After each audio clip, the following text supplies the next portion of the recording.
Hi, welcome to the Culinary Classroom. I'm Michelle Bisbee, Culinary Specialist with the Maine Department of Education Child Nutrition Programs. In this video, I'm going to show you just how easy it can be to make your own pizza dough from scratch and even your own homemade pizza in your kitchens.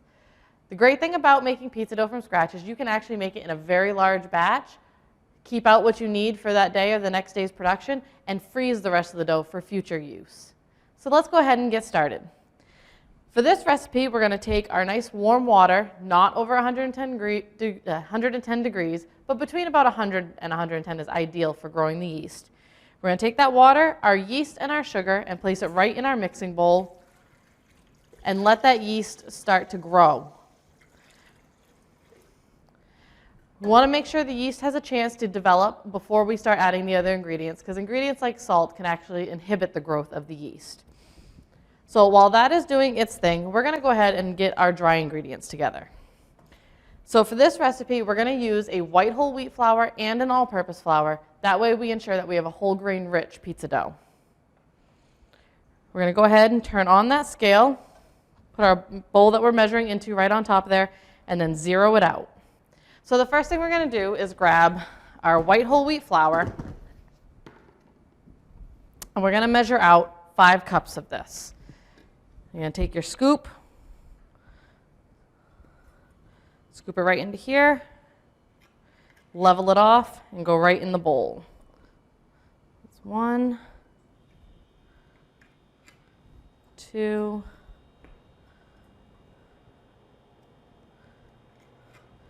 3, 4, and 5 of those. And then we are going to need, 4 cups of our all-purpose flour.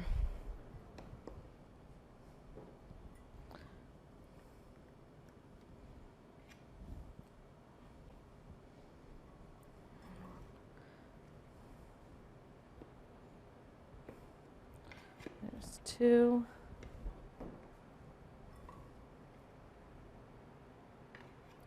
There's 3.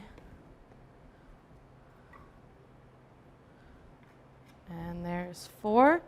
And this actually gives us a total of about 2 pounds, 9 ounces.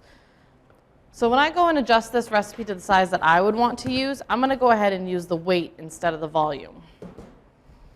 So now that we have our dry ingredients measured, our flour, we can take our salt and our garlic powder and add that in and just take a whisk and give that a little stir so it's nice and combined before you go and add it to your yeast and water mixture. I'm going to go ahead and shut my scale off and put that away so nothing happens to it. And our yeast is actually already looking good, nice and bubbly, getting a little foamy look to it. So we're going to go ahead and add our flour right to this already.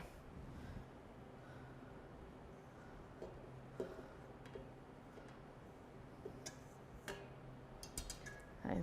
If you spill a little on the side, that's all right. I'm just going to go ahead and scrape that off the table and put that right in there.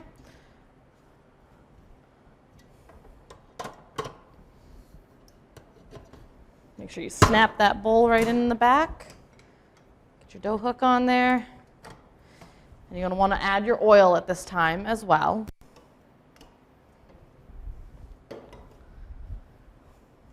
Pick the bowl up, drop the guard, and start on a nice low speed as to not have things go flying everywhere.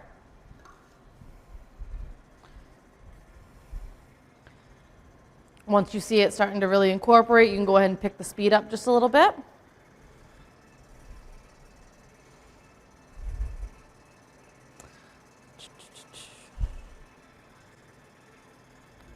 So you're going to want to have this going on like a low or medium speed, about 10 minutes to really get it kneading really well. If it looks a little bit wet, you can go ahead and sprinkle a little extra flour in there. Just be careful not to add too much because you don't want the dough to be too dry. Where this is a pizza dough, you want to be able to work it and be able to stretch it. But this one's looking pretty wet, so I'm going to go ahead and pause for a second and add in a little bit more, about a half a cup maybe.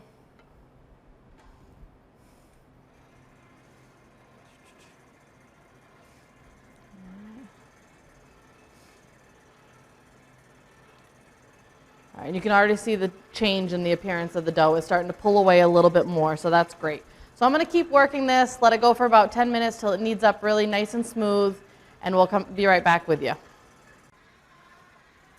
All right, our dough is starting to look really nice. So now at this time, we're going to go ahead and stop our mixer, get this dough out of here, and we're going to divide this up into dough balls. We're going to do a 14-ounce dough ball for our size pizzas here. I'm going to go ahead and use a scraper because this is a little bit of a wetter dough than a bread dough because, you know, pizza dough needs to be a little bit more pliable than a bread. So we're going to go ahead and turn this right out onto our table. We'll set that bowl over there. I got my scale right here. The great thing about my scale is this little cover comes off to be easily washed. Otherwise, you can put a piece of plastic wrap over your scale. Just make sure you start off with 0. So like I said, we're going to do a 14-ounce dough ball. Let's see, I'm at about 12 there, so it's pretty close. I'm not too sad about that.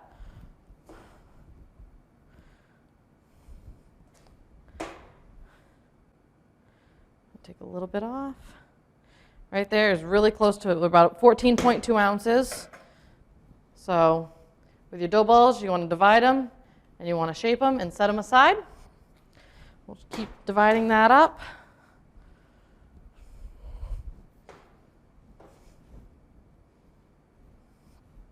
Oh. 14.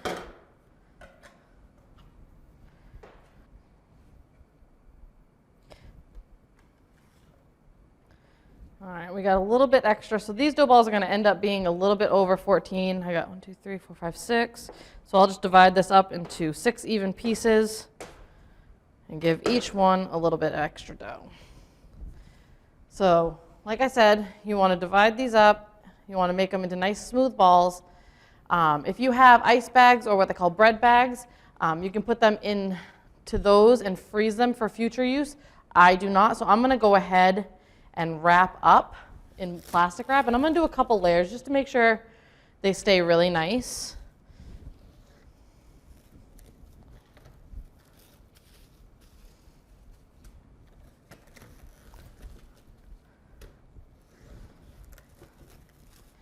You know, if you do pizza once a week as a regular item on your menu, it'd be really handy for your staff to make one large batch to cover maybe 2 weeks because this will keep easily for a week in your freezer. Other than that, you can make the rest of your dough balls into nice smooth shapes and set them aside until you're ready to make your own fresh pizza. All right, so now that our pizza dough was looking good, it's all divided up, we've got our ingredients over here all set aside. That way we can start our assembly line for making pizzas. So the first thing you want to do is you want to take one of your dough balls here. Start with a lightly floured surface. You can always add a little bit more. You don't want to end up having too much. And you want to just press your dough out. You can do this with a rolling pin if you'd like. I prefer to just do it with my hands. You want to try and keep it as nice and round as possible so that way when you are stretching your dough, it stays round. So then I like to take it and I use the back side of my hand. I don't use my fingertips because you don't want to poke through. But you just use the back side of your hand and work your way around the dough, just nice and neatly and gradually stretching it. This is something you definitely want to take your time with because if you try and work it too fast, you will always, almost always end up with a hole in your dough. And one thing, if you're very new to this, you can always set it back down and kind of see to make sure that you're maintaining that round shape. And as you can see, I'm a little bit thicker on this side. So now I'm going to actually just use my hands with it on the table and just keep pressing it out. That way I help to keep it even. Pick it back up, nice stretch. I'm going to lay it back down because I see I'm getting thin over here now. And you'll see when you set it back down that that dough comes back together.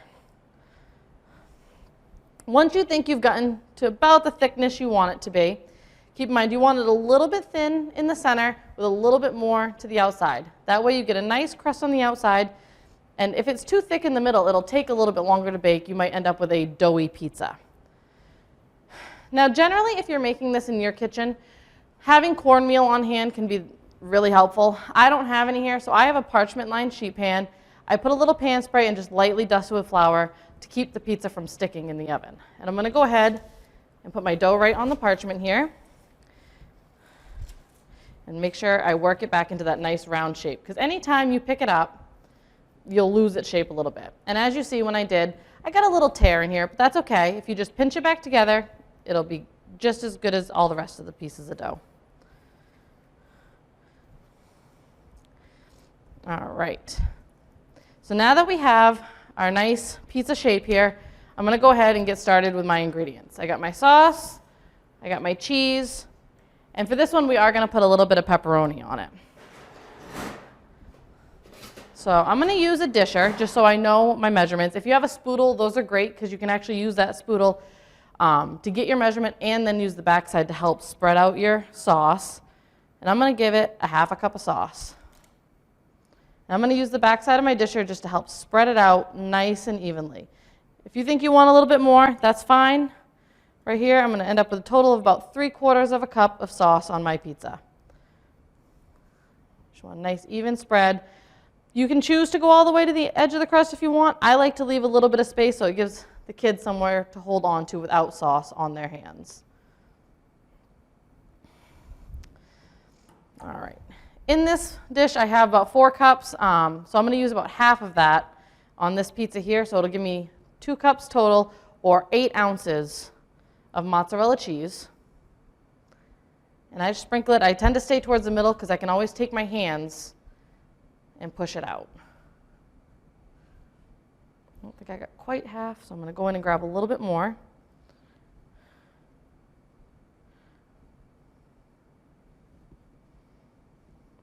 All right, once you got that spread out evenly, go in with your pepperoni. Now this is a regular pepperoni, so it's not creditable in child nutrition programs. If you get a turkey pepperoni, it then can be, or you can use the regular pepperoni as a thanks for coming. I like to go fairly close with mine on my pizza just because they do shrink up pretty well. But of course, keep in mind, it is a cost to your program. So if you want to go a little bit lighter on the pepperoni, that is completely up to you. But I like to make sure they are nice and evenly spread out so that each kid gets the same amount of pepperoni.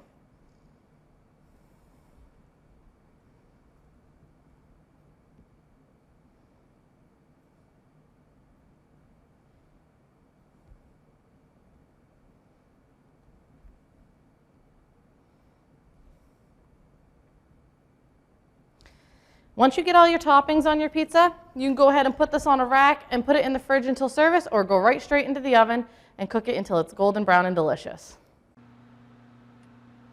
All right, our pizzas have come out of the oven. They look wonderful. So now we're gonna go ahead and cut them up and get them ready for service. I'm gonna cut my pizzas into 8 slices. Realistically, if you have a pizza cutter, that's probably the quickest and easiest way. I do not happen to have one, so I'm going to go ahead and use a chef knife. And now this pizza is ready to serve up to your kids, and they will enjoy a nice, fresh product.